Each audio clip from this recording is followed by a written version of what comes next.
Hello and welcome to Monster Monday. On today's episode, I'm going to be talking about the choker. And I don't mean that band that people wear around their necks.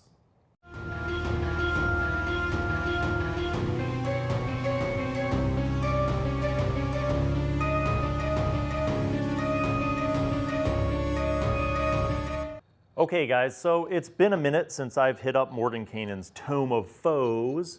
So if you have this book and you want to follow along, we are on page 123. Mordenkainen's Tome of Foes has some pretty scary high-level things in it, like demons, elementals, devils, that kind of stuff, which are all good, and I probably will be covering them in future episodes. But I like to also throw in some low-level stuff that you could put into a lot of different scenarios and give you ideas for how to use it as well. So the choker jumped out because it was one of those things that's not very challenging. It's a challenge rating of 1, but it has some cool abilities and features that I feel like you could work into encounters to make things a little more different than just like, you open a door and there's a monster, roll initiative. Okay, so let's go through the basics on the choker first. The choker is a subterranean predator, far more dangerous than its small size and spindly, rubbery limbs would suggest. Chokers have cartilage rather than a bony skeleton. This flexible internal structure enables them to easily slip into narrow fissures and niches in the walls of their cavern homes. They lurk in these spots, silent and unseen, waiting for prey to happen by. A choker's usual method for luring prey involves positioning the body of its latest catch just outside its hiding spot. Whenever it gets hungry, it tears off a few chunks of flesh to feed itself. In the meantime, the corpse serves to entice other curious humanoids, explorers, drow, druger, or the choker's favorite prey, goblins, to come within reach. When a target presents itself, the choker's starfish-shaped hands dart out of its hiding spot, wrap around the victim's throat, and pin the unfortunate creature against the cavern wall while choking out its life. Because its arms are so long, the choker can keep its body deep inside the crevice where it hides, beyond the reach of most normal weapons. DM, red flag, beyond the reach of most normal weapons. Remember that. Lone hunters. Chokers tend to set their ambushes alone, rather than working in concert, but where one creature is found, others are likely to be nearby. They communicate through eerie, keening howls that travel long distances through rock, but are difficult to identify or locate in a typical echo-filled cavern. Another epic red flag moment. So let's deal with what we know. These are small creatures who can basically contort and squeeze into small spaces and then lash out and grab their prey and choke it and then try to eat it later. So how could you use this? All right, so first of all, we know where they live, subterranean. So they're typically lurkers in caves, caverns, mines perhaps. You could be running something in some kind of an underdark setting. Could this even be in a dungeon? My answer to you is yes. So here's how I would see this happening. A dungeon, man-made, could be underground in a city or in a more rural, remote area, but in some fashion, maybe through tremors, small earthquakes, or some other kind of sort of big event. You could have had a split or a sundering in the foundation walls of a dungeon that could have opened up to naturally formed caverns, which could then lead chokers to discover this area. Could you even plant these things into a sewer system in a city? My answer again is yes. If the sewer system was developed long ago, and again, through erosion, deterioration of the foundation walls, that opened up to some other fissures or underground systems, you could have chokers in a sewer. So really, these are much more than just a cave encounter. They could be found in a lot of different locations, okay? In terms of how they function, these are small aberrations, and they're chaotic evil. They don't have much brain power. They have an intelligence of 4. Their highest attribute is strength, which makes sense because they're choking, they're grappling, and grappling is a strength-based contested role. But even with a strength of 16, they're not like super powerful, okay? I think where this is really cool is when you have an adventure set up where there's kind of commonly known monsters. Let's say you're running a low-level thing, a dungeon crawl, a cavern crawl, whatever it is, and you're going to have your typical, D&D creatures, goblins, kobolds, lizardmen, whatever. You could populate some areas of your complex, of your crawl, with some chokers. Now, how do you make these more fearsome as a DM? I think the key lies in how these things hide, how they attack, and how they communicate to each other.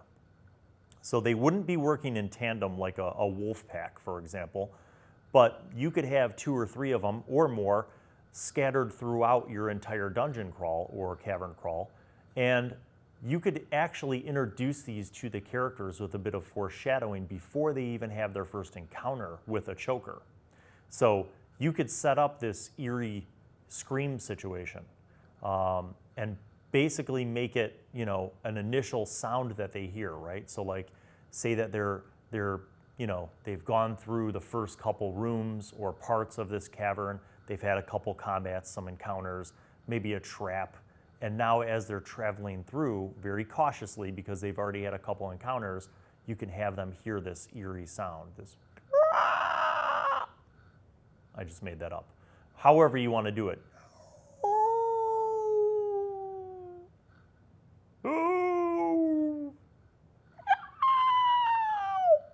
There, you can take this video and go to a YouTube MP3 downloader and then just sample my voice and play it back. What I think that does is it sets up a little bit of suspicion, right? So, and you could actually make the howls slightly different. But however you do this, you create this wail, this keening howl, whatever it is, this screech, and you have that first foreshadowing of the choker. Now, no player is going to guess right off the bat that that sound is the sound of 2 chokers communicating with each other. But what you do is you set that up so now they're suspicious. They're on their guard, okay? And maybe they say, well, can I tell where it came from? Maybe you have a very astute player and they're like, can I tell where the sound came from? Yeah, sure, go ahead and make a perception check. And you make the perception check, at extraordinarily high difficulty.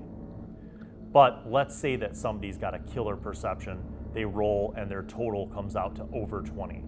Then what you could do is set it up that like 30 feet up the cavern where they're traveling, there's a crevice, like a crack, and they're pretty sure that the sound came from there. And as they're kind of leaning in to look and see like, well, do I see anything in there? Have them make another perception check. And you could have the first choker literally right there, waiting. So they stick their head in to look and surprise attack. Now, I would give them the chance to look in, right? So if they fail their perception check, the choker gets a surprise attack round, and then everybody rolls initiative. If they make their perception, you could actually have them, you could say, like, you see a very strange humanoid-looking thing that seems to be squeezed into this crevice, and all you see are, the head and the eyes as it looks up at you. Describe it with a little bit of terror, a little bit of, don't say like, you see a choker. Like, try to describe like you see this weird leathery skin and it seems to all be wadded up except for this one looking up at you.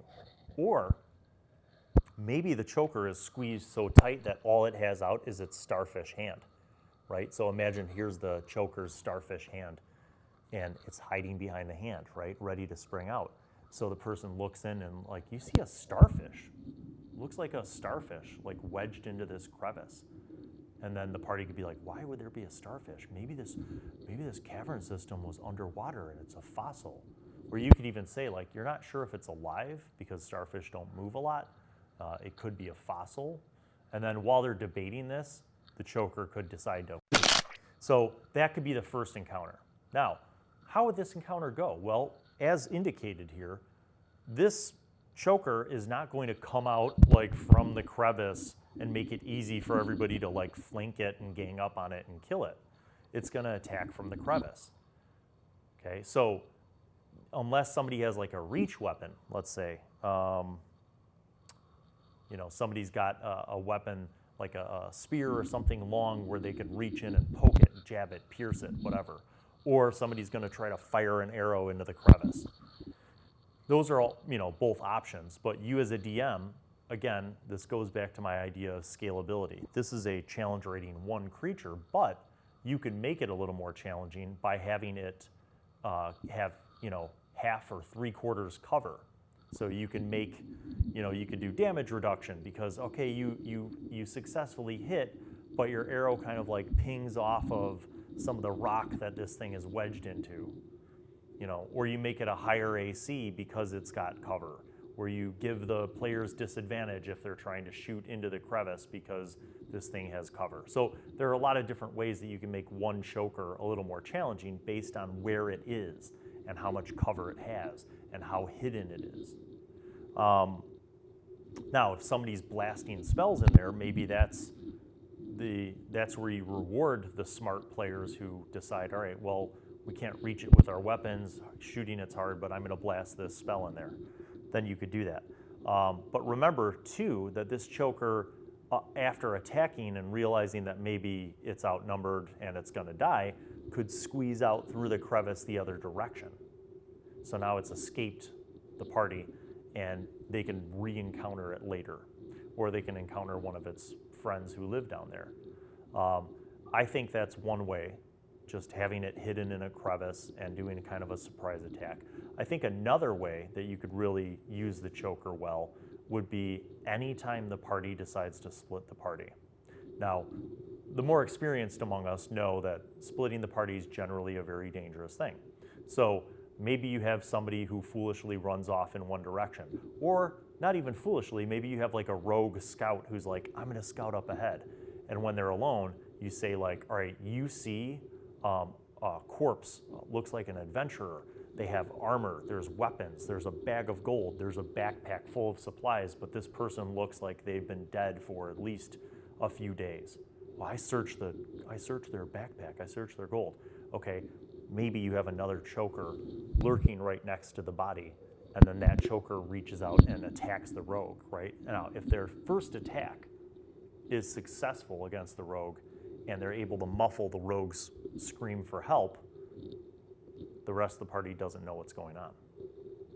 How do you play that at a table so that the rest of the party doesn't run to the rogue's aid? Because if the rogue can't scream out for help or make any noise and the rest of the party is a long ways away, maybe if you're a nice DM, you could be like, okay, everybody, what's your passive perception?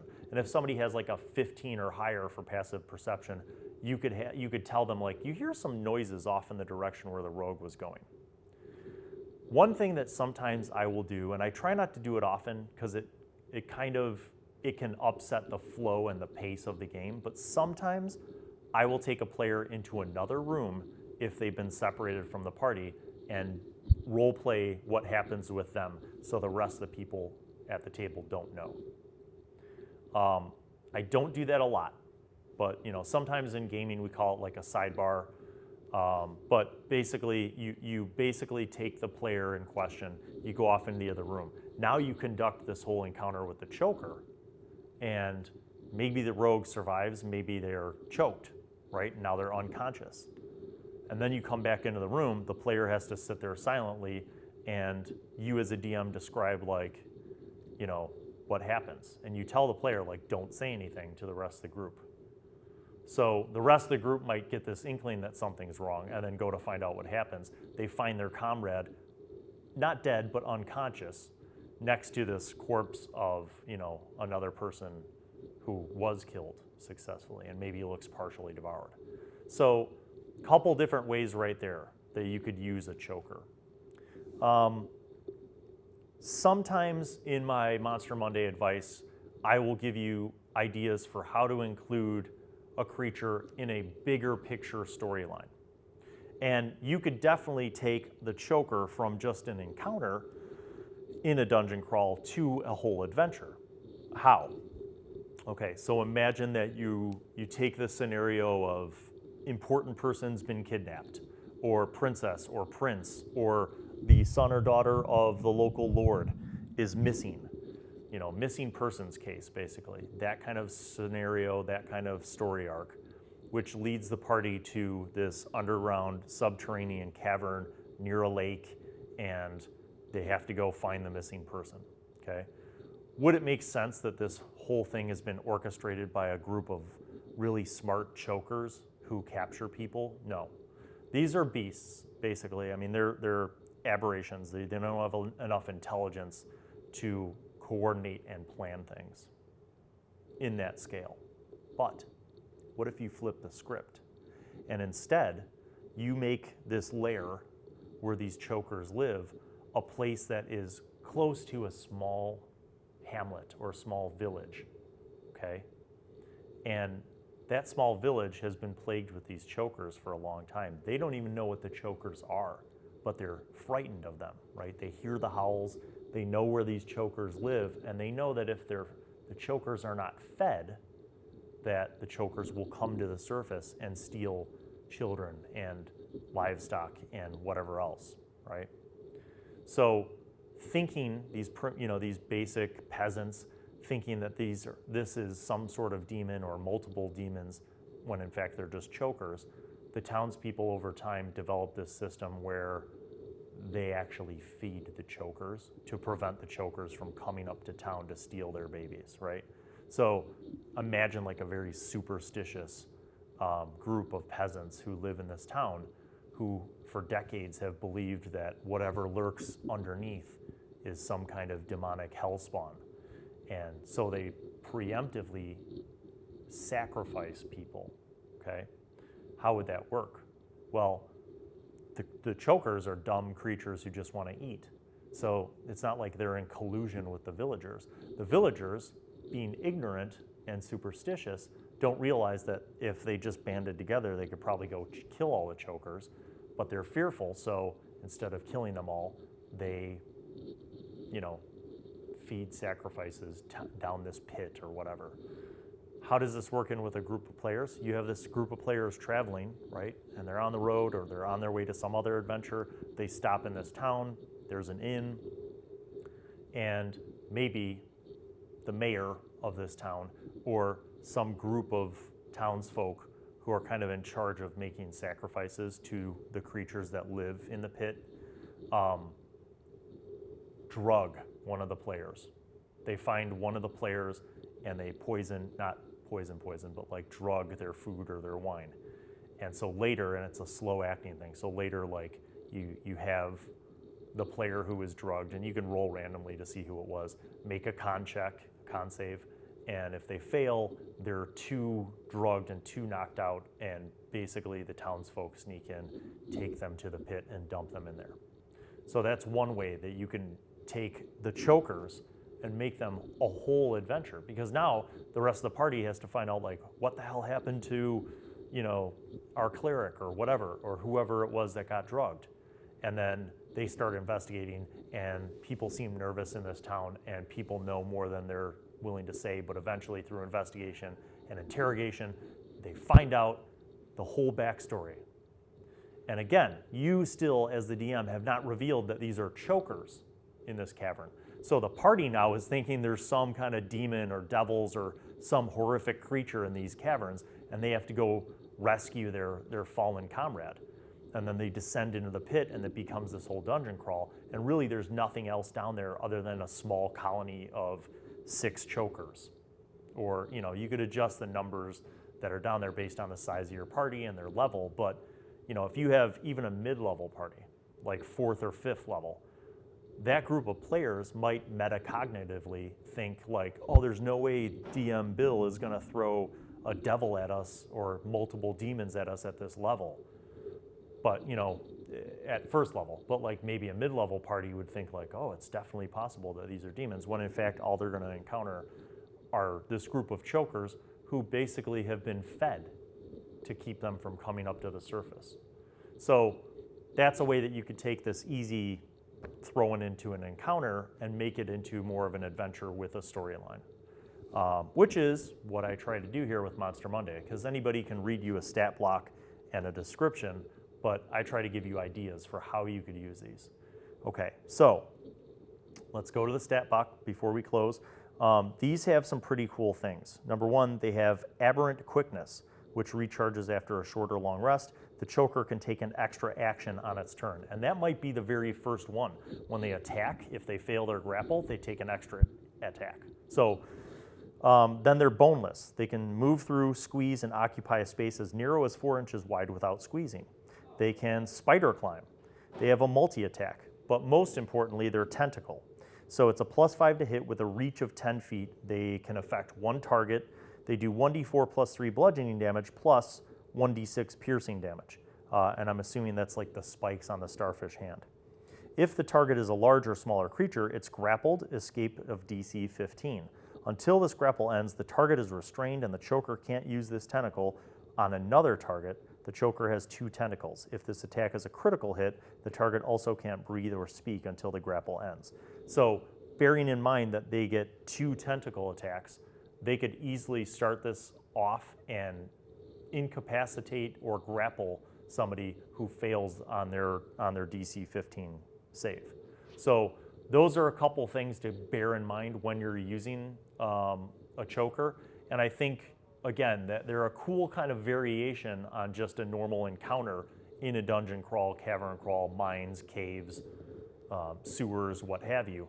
And like I said, if you wanted to do a longer term adventure with this, one easy way is to take a superstitious, ignorant town of commoners who for decades have sacrificed travelers, unwary travelers, and kept the choker population in check, never knowing what in fact these things are. And I think keeping that element of surprise by not identifying what the creature is openly is great. Now, if the encounter happens and the party's like, makes an Arcana check or something to determine what the creature is, and they're successful, maybe you can identify them as a choker. But still, the characters, having not encountered this choker, don't really know what it is until they encounter it, so you can keep that mystery and that flavor alive by using their creepy howls and their hiding places and their attack, that kind of stuff. So hopefully you have learned something. I certainly did, and the choker is definitely a creature that I think has a lot of flexibility, and maybe if you use it, or if you have used it, leave a comment below and share with our community how you guys used it, or if you were a player and you encountered a choker, give us a little summary about how that worked.